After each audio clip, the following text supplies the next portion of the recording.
darah negeriku. Silahkan ambil minyakku, silahkan ambil sawitku, silahkan ambil semua kekayaanku. Ambil.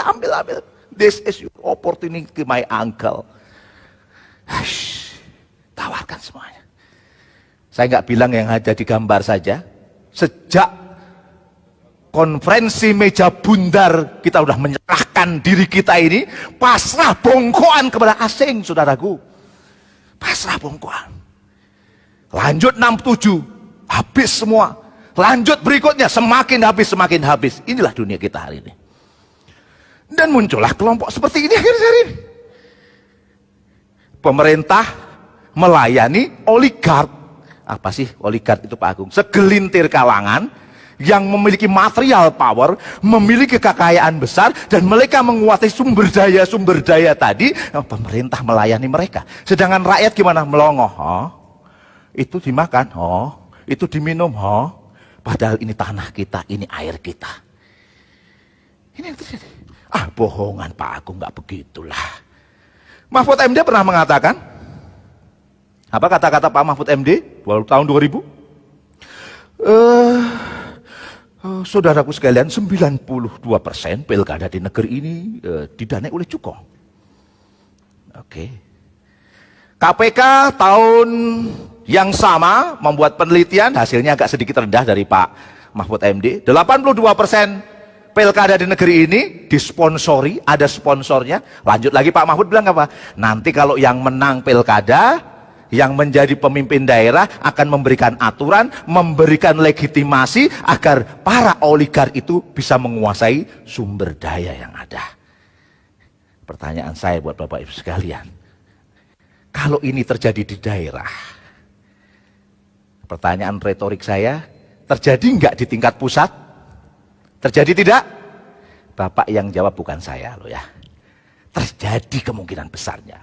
Gola Batudon ini terjadi suasana semacam ini.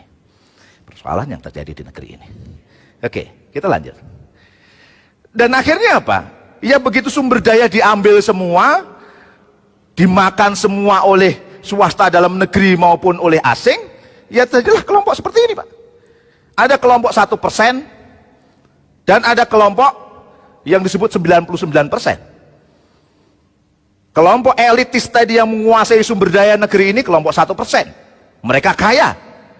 Sementara yang rakyat jelata dan memperebutkan segelintir hanya sedikit sumber daya, we are 99%.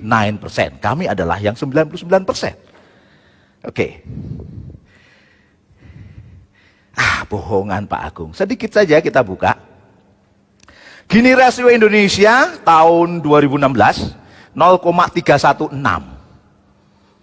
Itu angka yang sangat mengerikan sebenarnya. Kalau kita lebih lanjut lagi, mungkin dengan daftar kemiskinan gaya World Bank, $2 per hari, bisa lebih banyak lagi. Tidak hanya 0,316, lebih dari itu, mungkin bisa 0,5.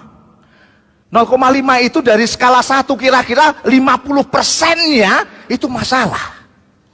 Kalau kita bicara lahan, indeks rasio kepemilikan lahan kita itu 0,72. Maknanya apa Pak Agung? 1% orang itu menguasai 72% lahan. Ngeri tidak? Ngeri tidak Bapak Ibu? Yang di sono, yang dilewat online, ngeri tidak? Ngeri. Itu udah sama tuh. Oke. Ya, luar biasa Pak ini. Kalau kita baca demikian adanya kelompok 1% itu.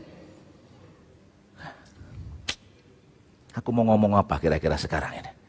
Dan kenyataan ini. Mau ngomongi IKN, kita buka saja lah calon ibu kota negara yang baru. Milik ini milik negara, HGU milik negara. Konsesinya punya siapa? 56 elit politik, elit ekonomi yang ada di negeri ini. Buka saja faktanya, buka datanya. Nggak perlu disebutkan di forum ini, tapi nama-namanya ya, lain waktu.